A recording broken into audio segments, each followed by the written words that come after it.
What's going on, family? Let's get right into this video about the different reasons why somebody with a dismissive avoidant attachment style may pull away after intimacy. But first, family, welcome and welcome back to my channel. This is Dismissible Me, where I speak only about dismissive avoidant attachment from the perspective of somebody who has had a severe dismissive avoidant attachment style. So please join the journey, like, share, and subscribe. Let me know where you are watching from and drop your questions you would like to see me expand on in a future video down below. And please, please, please find me on Instagram and check out my playlists as I keep them organized and update them frequently, as well as my community tab.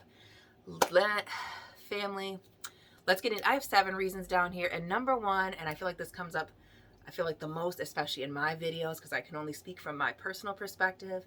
But the number one reason I would pull away after any type of intimacy, it could even be hand holding. It could be as simple as a kiss, maybe a hug that was too soon and you held me a little too tight. Could have been after, going even further than that. But the number one thing for me was always that fear of vulnerability and the expectation that I would have to be more vulnerable with this other person. That would cause me to withdraw, go cold, get distant, all of those things. And I've dropped other videos about the different reasons why somebody goes cold. So you would have to check that out in the playlist.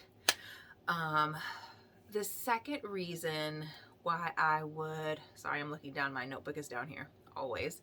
The second reason that I would pull away after intimacy or getting very close to somebody would be the need for independence, or feeling like I'm possibly getting ready to lose my sense of independence or autonomy, especially if certain things have taken place, especially if we're getting like super intimate, like kissing especially.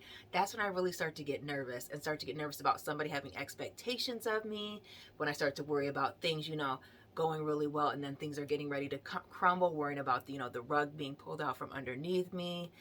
These are the types of things. So that fear of having to be vulnerable, and then oh no, I'm about to lose my independence. This person may start to ask more of me or expect more of me, even though we may or may not have had that conversation, which I am going to drop a video on why those of us with a dismissive avoidant attachment style say that we don't know what we want after things get serious. So you will have to like and subscribe and hit the notification bell for that.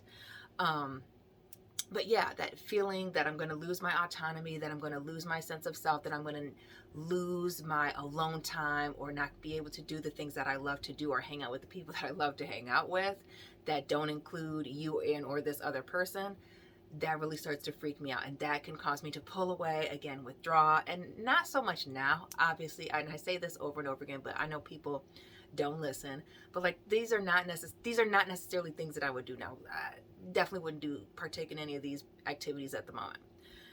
The third thing on my list here is the third reason I would pull away after intimacy would be discomfort with emotional closeness. So maybe you brought up feelings, maybe I'm starting to feel deeper feelings for you, and now that we've connected in a particular way, I'm feeling overwhelmed. That could also have caused me to pull back until I could, assess how I was feeling, or could get the anxiety surrounding these uncomfortable feelings of closeness, or me feeling like I'm closer to this person, because I always have this fear of, I shouldn't say I always, because this isn't a thing currently, but I would have this fear of getting too attached to someone, and I never want to need a person. I'm not one of those people that feels like, oh, I don't need a partner. It's not that, but like, I don't want to be addicted. Like, I saw people that were very codependent and needed to have a man around, or needed to have lots of women around. So for me, the idea that I didn't need this person, like, I know I don't need this person, like, I know I can pull away and I don't feel a certain way. I'm not feeling like I need this person. I'm not dying. I'm not crying. I'm not feeling sorrowful when I pull away. Like, I know that I'm still in control of my emotions. That is very much a thing. The fourth thing on my list here is, again, avoidance of emotional dependency. And I kind of just touched on that. I don't want to feel like I need, or that I have to depend on this other person, but I also don't want this other person to feel like they need me, or that they're very dependent on me. Once I feel like somebody is too dependent on me too soon, I'm very much turned off. It feels like a red flag to me. It feels like somebody who is going to have me do too much emotional labor or heavy lifting emotionally, and that I'm totally not for. Um, the fifth thing on my list is, and I've also kind of touched on this indirectly, but the belief that intimacy compromises the control I have over myself and over my boundaries. And again, this goes into having, in my opinion, parents that were very codependent in different ways. They needed, they're so similar and so different, but both of my parents always needed to be with someone. Like my mother's always had a man around, whether she was married or not. And then my father's been married at least 5 times, 5 or 6 times. Okay. King Louis the Eighth, a hot freaking mess. So like seeing that and how that's affected me in adverse, non-positive ways, right?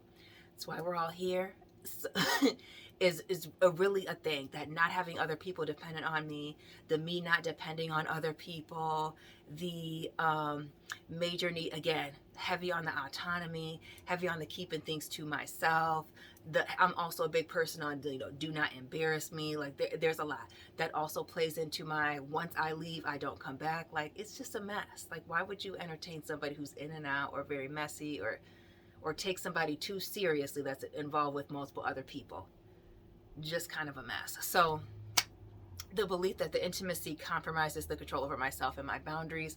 Like I might get too attached to this person too soon. I might not be able to pull back or handle myself or my emotions, or this person's going to push my boundaries. They're not going to respect my boundaries. Or now that I have this person here, I never felt like I wouldn't compromise, but I would feel like somebody asking me to ease up on my boundaries was them not respecting it. So there was this hyper vigilance around respecting boundaries to the point that it was a hindrance to my progress. Also, next, and this one should be closer to the top. Shout out to those of you that are still here for reason number 6. But the fear of choosing the wrong person. Like I'm getting close to you, a situation happened, now there's been this physical and emotional closeness. Am I really sure that I want to physically or emotionally invest in this person in this way? Am I choosing the right person? This is where flaw finding starts to really come into play, especially if you're a dismissive avoidant that's a major flaw finder, such as myself, or you are dealing with somebody who is a major flaw finder, they have that avoidant trait. This is when that really starts to kick in, where I get hyper fixated on this person's flaws. I get hyper fixated on all the flaws in the relationship. I get hyper fixated on all of the things that I don't like, or I can't visualize myself going down the road because of X, Y, and Z. This is where I start to look for all the negatives in the situation in an effort to validate my exiting stage left as quickly and as cleanly as possible.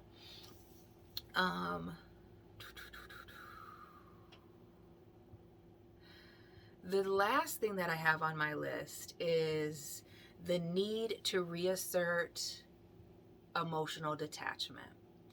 And when I first thought about this was something that I thought, yeah, this is for the other person. I pull away and I just kind of let them know, especially if there's been no commitment, right? There's been no conversation, or I've let it be known that, it's not going to, there's certain places we're not going to go. It's not going to go that far, X, Y, and Z. It's to reaffirm that we're not in a commitment. I'm still free to do what I want to do. I need space. I'm going to take it where I want. It's kind of a very indirect, very passive aggressive, very immature way to send a message that you should not, I don't want you to be reliant on me. I'm not going to rely on you. But it also had to do with me reaffirming to myself that I didn't need this person, that I can survive without them. And it's also a test to me, like, how do I feel when I'm not around this person? Sometimes, and I say that I've said this before, sometimes these withdrawals have little to do with the other person. It has everything to do with me and things that I'm going through outside of the relationship, or my personal situation within the relationship has nothing to do with them at all. Like, so that's the thing. So reaffirming for myself that I don't need this person, that I'm not crying, dying, acting a fool when we are separated. And then also letting this person know, again, in a very immature way, that they can't rely on me. I shouldn't rely on this person because they can't rely on me. So, I do not ask for anything out of someone else that I'm